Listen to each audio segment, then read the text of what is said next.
आपने अक्सर देखा होगा कि अगर किसी को डायबिटीज़ हो जाए तो सलाह देने वाले बहुत लोग मिल जाते हैं, जैसे तुम्हें कैसे हो गया, तुमने ये नहीं किया है इसीलिए तुम्हें डायबिटीज़ हुई है, तुम्हें ये चीज़ें करनी चाहिए, अब तुम्हारा क्या होगा। इन मुफ्त की सलाह देने वाले तो डॉक्टर को भी फेल कर देते हैं। डॉक्टर भी सोचता होगा कि उसकी डिग्री तो बेकार है, लेकिन अक्सर इन्हीं लोगों के कारण व्यक्ति को टेंशन में आ जाता है, जिससे उसकी बीमारी ठीक होने के बजाय बढ़ जाती है। तो जिसको भी डायबिटीज़ हो, इन सलाह वीरों से या इन सजेशन वीरों से बचकर रहना चाहिए। आज हम आपको बताएंगे डायबिटीज़ होता क्या है, डायबिटीज़ के क्या क्या कारण है, क्या मीठा खाने से ही डायबिटीज़ होता है, या डायबिटीज़ के लिए कितनी और कैसे एक्सरसाइज ज़रूरी है, कौन सा इलाज ज़रूरी है, होम्योपैथिक, आयुर्वेदिक या एलोपैथिक। आयुर्वेद में डायबिटीज़ के लिए क्या क्या इलाज है, ये डायबिटीज़ अचानक बढ़ जाए तो हमें क्या करना चाहिए, या इसका सामान्य उपचार क्या है, यानी ऐसे उपचार जो अक्सर गाँव में मिल जाते हैं। कभी शहरों में रहने वाले लोगों की बीमारी माने जाने वाली शुगर, आज शहर क्या गांव के लोग भी इससे अछूते नहीं हैं। गांव में भी डायबिटीज़ बहुत तेज़ी से फैल रही है, क्या बूढ़े क्या बच्चे सभी उम्र के लोगों के बीच पाई जाती है। और इसका सबसे बड़ा कारण है हमारी ख़राब जीवन शैली, जो आग में घी का काम कर रही है। और यही नहीं, शुगर ही नहीं, ख़राब जीवन शैली से हाइपरटेंशन, कोलेस्ट्रॉल, पता नहीं बहुत सारी बीमारियां इससे बढ़ रही हैं। डायबिटीज़ दो प्रकार की होती है, एक टाइप 1 और दूसरी टाइप 2। एक जेस्टेरियल डायबिटीज़ भी होती है जो अक्सर प्रेग्नेंट महिलाओं को होती है, जब वो लगभग प्रेगनेंसी के 24 से 28 सप्ताह के बीच में होती है। लेकिन हाँ, जब वो बच्चे पैदा हो जाता है उसके बाद धीमे धीमे करके अपने आप ठीक हो जाती है। अब यहाँ टाइप 1 में क्या है, टाइप 1 में अक्सर ये बच्चों को होता है और ये हेरिडेटरी है, यानी आनुवांशिक बीमारी है। इसमें क्या होता है, जो पैंक्रियाज आर्गन है उससे इंसुलिन हार्मोन निकलना ही बंद हो जाता है, यानी उससे इंसुलिन हार्मोन निकलता ही नहीं है। और टाइप 2 में क्या होता है, पैंक्रियाज से इंसुलिन हार्मोन निकलना कम हो जाता है। और कभी कभी ऐसा होता है कि इंसुलिन हार्मोन तो निकलता है लेकिन हमारी जो सेल्स हैं वो उसको एब्जॉर्ब नहीं कर पाती हैं, जिसके कारण भी डायबिटीज़ बहुत तेज़ी से बढ़ता है। राहत की बात यह है कि भारत में टाइप 1 डिसीज़ बहुत कम पाई जाती है, ये रेयर है।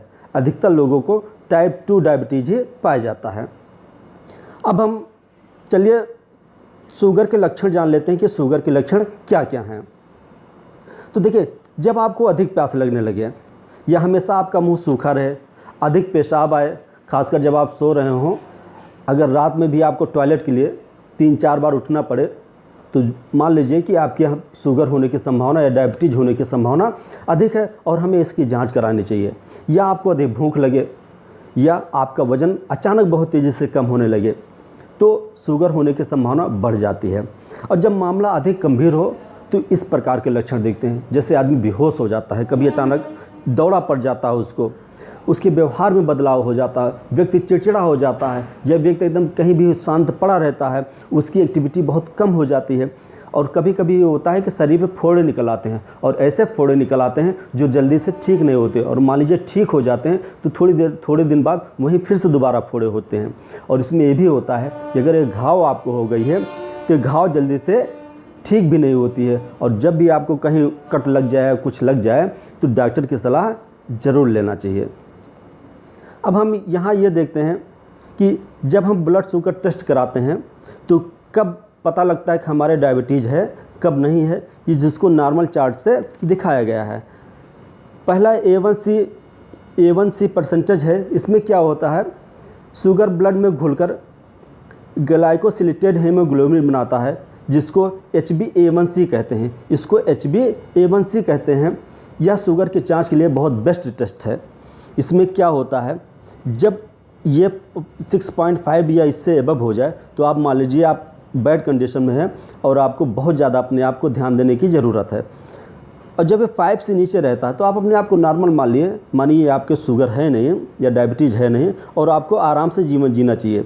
और जब ये 5.7 से 6.4 के बीच में आ जाए तो इसका मतलब ये है कि आपको सतर्क होने की ज़रूरत है। ऐसा काम ना करिए कि जिससे आपका शुगर लेवल बढ़ जाए, यानी अपने शरीर पर ध्यान देने की ज़रूरत है। ऐसे फास्टिंग प्लाज्मा ग्लूकोज टेस्ट है और ओरल ग्लूकोज टेस्ट है, जिसके बारे में ये चार्ट में दिया हुआ है। आप इसको देखकर बता सकते हैं, अनुमान लगा सकते हैं किस व्यक्ति को डायबिटीज़ है, किस व्यक्ति को नहीं है। और डायबिटीज़ का जो सबसे बड़ा कारण है ये पैंक्रियाज है, इसी से निकलता है। अगर इससे निकलना बंद होगा इंसुलिन हार्मोन, तो क्या होता है, व्यक्ति को डायबिटीज़ होने की संभावना बढ़ जाती है। अब हम देखते हैं कि जो टाइप 1 डायबिटीज़ होती है ये अधिकतर आनुवांशिक है। ये अधिकतर इसका जो कारण होता है टाइप 1 डायबिटीज़ का, ये अननोन होता है और ये कब किसको कैसे अचानक हो जाए इसके बारे में कुछ भी पता नहीं। और इसमें क्या है कि जो इंसुलिन हार्मोन निकालने वाली सेल्स हैं वही एक दूसरे को ख़त्म करने लगती हैं और पैंक्रियाज से इंसुलिन निकलना पूरी तरह से बंद हो जाता है। जो टाइप 2 डायबिटीज़ है वो अक्सर हमारे अक्रिय, यानी आप ये समझिए जब आप कुछ कामचोर हो जाते हैं, काम नहीं करना पसंद करते हैं या शारीरिक मेहनत नहीं करते हैं, तब ये इसके होने की संभावना ज़्यादा होती। जब व्यक्ति जब ज़्यादा स्ट्रेस लेता है और कभी कभी जब फैमिली बैकग्राउंड जो है, अगर फैमिली हिस्ट्री भी आपकी डायबिटिक है तो निश्चित सी बात है आपको डायबिटीज़ होने की संभावना ज़्यादा है। हाइपरटेंशन भी इसका एक कारण है और जब आदमी के शरीर में हाई कोलेस्ट्रॉल हो जाता है तब भी डायबिटीज़ होने की संभावना बढ़ जाती है। डायबिटीज़ एक ऐसी बीमारी है जिससे शरीर के कई आर्गन प्रभावित होते हैं।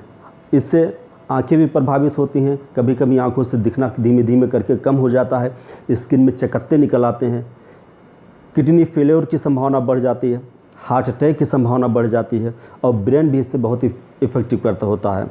याददाश्त आपकी चली जाती है, आपकी सोचने समझने की क्षमता कमज़ोर हो जाती है और लगभग सारे वाइटल आर्गन ये कवर करता है। यानी ये शरीर के लगभग अंदर के सारे आर्गन को क्या करता है, ये डायबिटीज़ प्रभावित करता है।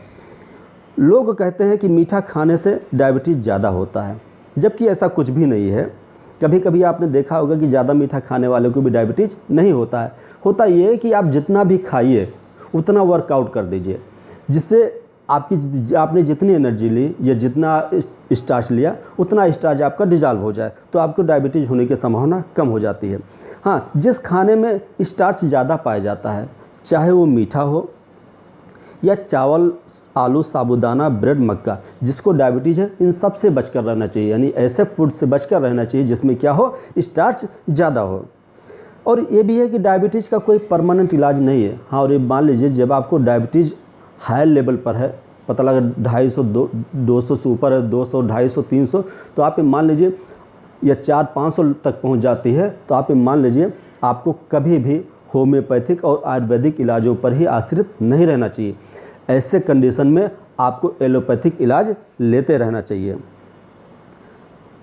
डायबिटीज एक चोर बीमारी है और चोर बीमारी इसलिए इसको कहते हैं कि जैसे अगर किसी व्यक्ति को डायबिटीज़ है और वो दूसरे दवा लेना शुरू कर दिया और उसकी डायबिटीज़ क्या हो गई, कंट्रोल हो गई, व्यक्ति को लगता है कि अब वो ठीक है, लेकिन ये क्या होता है कि तभी अचानक डायबिटीज़ बढ़ जाती है। कभी कभी तो एक दिन में ही बढ़ जाती है। जैसे मान लीजिए आपने सुबह टेस्ट कराया बिना कुछ खाया, आपकी डायबिटीज़ 100 आई है, और जैसे आप आफ्टर मील टेस्ट कराएंगे 2 घंटे बाद, तो आप ये देखें कि आपकी डायबिटीज़ अचानक 100 से 350-400 तक बढ़ जाती है। इसीलिए इसको बहुत ख़तरनाक माना जाता है और बहुत ध्यान देने की ज़रूरत है। इसीलिए जिसको भी शुगर हुआ है उसको बहुत केयर करने की ज़रूरत है। बिना डॉक्टर की सलाह से कोई भी दवाई ना लें, खासकर एलोपैथिक दवा तो बिना डॉक्टर की सलाह से बिल्कुल नहीं लेनी चाहिए, क्योंकि इसका क्या होता है, बैड इफ़ेक्ट बहुत ज़्यादा हो जाता है। एलोपैथिक दवाएं हमेशा डॉक्टर की सलाह से लें, और ख़ासकर जब आपका शुगर लेवल बहुत ज़्यादा हाई हो तो निश्चित सी बात है एलोपैथिक दवा लेना शुरू कर दें और डॉक्टर को दिखाना शुरू कर दें। और जब आपका शुगर लेवल हाई हो तो आपको रिस्क बिल्कुल नहीं लेना चाहिए। आप होम्योपैथिक मेडिसिन ले रहे हो, आप लेते रहिए, आयुर्वेदिक मेडिसिन ले रहे हो, आप लेते रहिए, लेकिन इसके साथ साथ एलोपैथिक मेडिसिन लेना ज़रूरी है, यानी एलोपैथिक डॉक्टर को दिखाना ज़रूरी है। और जब आपको हो जाए, अगर आप ये सोचते हैं कि आप वास्तव में स्वस्थ लाइफ जिएँ, तो आपको निश्चित सी बात है अपने जीवन में 1-8 घंटे योगा और मेडिटेशन पर ध्यान देना चाहिए। और उससे भी ज़्यादा ज़रूरी है अपने आप भोजन पर ध्यान दीजिए और आयुर्वेदिक उपचार ज़रूर करते रहिए, क्योंकि आयुर्वेद एक ऐसी चीज़ है जो किसी बीमारी का जड़ से समाप्त करने की कोशिश करती है। समय भले लगता है लेकिन वो धीमे धीमे जड़ से भी समाप्त करने की कोशिश करती है। हाँ, और हाँ, जब आप आयुर्वेदिक इलाज कर रहे हो तो आयुर्वेदिक डॉक्टर से सलाह ज़रूर लें, क्योंकि ऐसा नहीं कि जैसे मान लीजिए कोई चीज़ आपको ये पता है कि ये डायबिटीज़ पर अच्छा कंट्रोल करती है, आप उसको हद से ज़्यादा ले लें। जब किसी चीज़ को हद से ज़्यादा ले लेते हैं तो नुकसानदायक भी हो सकती है, इसलिए आपको आयुर्वेदिक डॉक्टर से सलाह लेना ज़रूरी होता है। जैसे करेला है, आप पता लगा दिन रात करेला खा रहे हैं तो आपको बैड इफेक्ट करेगा। हाँ, इसका एक निश्चित मात्रा है कि 100 ग्राम आप डेली ले लीजिए तो आपके लिए कोई विशेष इफेक्ट नहीं पड़ेगा। जैसे करेला है, नीम है, कई लोग खाली पेट मेथी का सेवन भी करते हैं, ये भी फ़ायदा करता है। जामुन तो रामबाण है ही डायबिटीज़ के लिए, इसका चाहे बीज हो, फल हो, पत्ती हो, सब कुछ काम आता है। आंवले का रस है आदि इन दवाओं की, और ये भी है कि इनका इलाज जो डायबिटीज़ का है वो दवाओं से संभव नहीं है। तो निश्चित सी बात है कि आपको अपनी लाइफ स्टाइल बदलना पड़ेगा। आपको एक स्वस्थ जीवन के लिए जो ज़रूरी है, यानी जीवन में कसरत, वो ज़रूर करें। उसके लिए अगर आपको निश्चित सी बात है आप 40-45 साल के हो गए हैं तो ये कसरत पर ज़्यादा ध्यान देने की ज़रूरत है, क्योंकि बच्चे तो वैसे भी कूद फांद के कसरत अपनी कर लेते हैं, लेकिन जब आप इसकी अधिक उम्र हो जाते हैं तो आपको निश्चित सी बात है रोज़ सुबह टहलने जाना चाहिए। अगर जिसको भी डायबिटीज़ हुआ है, योगा करे, मेडिटेशन करे, इस सब से बहुत फ़ायदा होता है। और लाइफ स्टाइल में बदलाव करके ही आप डायबिटीज़ से छुटकारा पा सकते हैं। अब देखिए, यहाँ हमने दिखाया है कि आपने खाने में चावल वगैरह ये थोड़ा सा कम कर दीजिए, यानी जिससे स्टार्च मिलता है उससे कम कर दीजिए। आप मल्टीग्रेन आटा खाने की कोशिश करिए। मल्टीग्रेन आटा क्या होता है, डायबिटीज़ में फ़ायदा तो नहीं करता, लेकिन डायबिटीज़ को बढ़ने नहीं देता है। यानी इनके कारण क्या होता है, डायबिटीज़ बढ़ती नहीं है। यहाँ देखिए आपको दिखाया गया है, ये टाइप 1 डायबिटीज़ जिसको है वो इस टाइप के भोजन उसको करना चाहिए। और आपको हरी सब्जियों को ज़रूर लेना चाहिए। खासकर देखिए इतनी हरी सब्जियाँ दिखाई गई, जामुन वगैरह सब दिखाई गई है, ये डायबिटीज़ में बहुत काम करती हैं। और एक बात और यहाँ ध्यान देने की ज़रूरत है कि आप व्यस्त रहें, मस्त रहें। अगर आपको डायबिटीज़ हुआ है तो अपने आप को आप व्यस्त रखिए और दौड़ भाग ज़्यादा करिए। यानी शरीर को कभी भी आप ढीला न छोड़िए, या अपने आप को कभी भी एहसास न दिखाइए कि मुझे कमज़ोरी महसूस हो रही है। जब आपको ऐसा लगता है कि मुझे कमज़ोरी महसूस हो रही है, तब आप थोड़ा सा काम करना कम कर देते हैं, और ये जैसे आपको ये करते हैं वैसे डायबिटीज़ आपका बढ़ता जाता है। और जिस व्यक्ति को डायबिटीज़ हुआ है उसको 2-2 घंटे बाद कुछ न कुछ ज़रूर खाना चाहिए, क्योंकि डायबिटीज़ में ज़्यादा भूख लगती है और हमारी एनर्जी अक्सर टॉयलेट के द्वारा बाहर निकलती रहती है, जो भी ग्लूकोज होता है। इसलिए आपको हर 2 घंटे बाद कुछ ना कुछ ज़रूर खाना चाहिए। और मान लीजिए आपको अचानक डायबिटीज़ आपकी बहुत ज़्यादा बढ़ गई है और आपके पास समय भी नहीं है, या डॉक्टर उस समय उपलब्ध नहीं है, तो इसका सबसे रामबाण इलाज होता है कि जब आपकी डायबिटीज़ बहुत ज़्यादा बढ़ गई हो तो आप बहुत ज़्यादा पानी पीजिए। बहुत ज़्यादा पानी पीने से 2 फ़ायदे हैं। एक तो है कि हमारे शरीर के जो टॉक्सिक मटेरियल रहते हैं वो भी किडनी के द्वारा छनकर बाहर निकल जाते हैं, और दूसरा फ़ायदा ये रहता है कि हमारा शुगर लेवल भी क्या होता है, अचानक घटने लगता है। तो डायबिटीज़ जिसको भी है और बहुत ज़्यादा हाई हो गई है, और ये आपको लग रहा है कि डॉक्टर को इतनी जल्दी दिखाना संभव नहीं है, तो आप निश्चित सी बात है पानी पीजिए, जो हर घर में उपलब्ध है। और हाँ, ये भी है कि आप इधर उधर की फालतू बातों पर ध्यान ना दें। ये ना सोचें कि अब मुझे डायबिटीज़ हो गया तो मेरा क्या होगा। डायबिटीज़ भी एक प्रकार की सामान्य बीमारी है। ये व्यक्ति को जागरूक करती है अपने शरीर को देखभाल करने के लिए। अगर आप अपने शरीर की ठीक से देखभाल करते हैं तो डायबिटीज़ भी आपके शरीर को बहुत ज़्यादा प्रभावित नहीं कर सकती है। डायबिटीज़ होने वाले भी 100 साल के जीते हैं, और जिसको ना डायबिटीज़ हुई हो वो बहुत पहले भी एक्सपायर कर जाता है। इसलिए आप स्वस्थ रहें, व्यस्त रहें, मस्त रहें। यही डायबिटीज़ का रामबाण इलाज है। जब आपको डायबिटीज़ घर पर अचानक बढ़ जाए तो आप जमकर पानी पीजिए। धन्यवाद।